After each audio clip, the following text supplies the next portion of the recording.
What does the story of a widow have to do with receiving the Torah? On Shavuot, we read the Book of Ruth. And that book, 4 chapters, very short, just tells a simple story about Ruth, who is a Moabite woman, not Jewish, who returns to Israel with her mother in law after her mother in law, and her sister's husbands all die. And the story seems to have absolutely nothing to do with Torah, receiving the Torah, or anything to do with the holiday.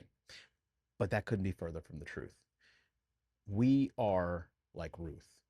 We are the widow who is seeking our proverbial husband.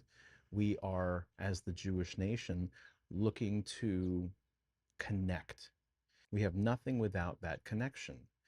And this is very true of how the Jewish people operate today. We don't have our temple. We don't have the ability to communicate with God directly and openly. But it's also true that those things have always been available to us. We can communicate with God directly every day, each of us individually, regardless of whether we're Jewish or not. And the story of Ruth follows where she enters the land of Israel and follows the advice of her mother in law to end up becoming the great grandmother of David, who leads to the Messiah and the Messianic line. What does she do?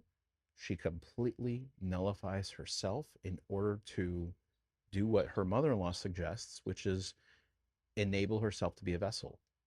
That's what our job is on Shavuot, to nullify ourselves, to remove our ego as much as possible so that we can follow the rules, laws, and covenant in the Torah, so that we can therefore give that light and share that light with the world.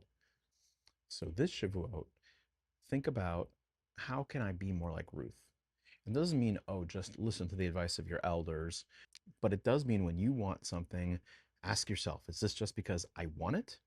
Or is this something that I can really make benefit of, do something positive with, grow from, or help others grow from? That's how we end the Omer, with a recognition that we've spent the last 49 days removing our ego, building ourselves back up to have the capacity and the ability to learn and grow and follow the covenant like Boaz did, with love in our hearts, going above and beyond what that commandment was, and doing so in a way that will marry the two, Boaz and Ruth. If we're Ruth in this situation, then Boaz is God, and the Torah is our marriage contract. So, Hag Sameach, enjoy the holiday, have some cheesecake, and next week we'll learn about prayer.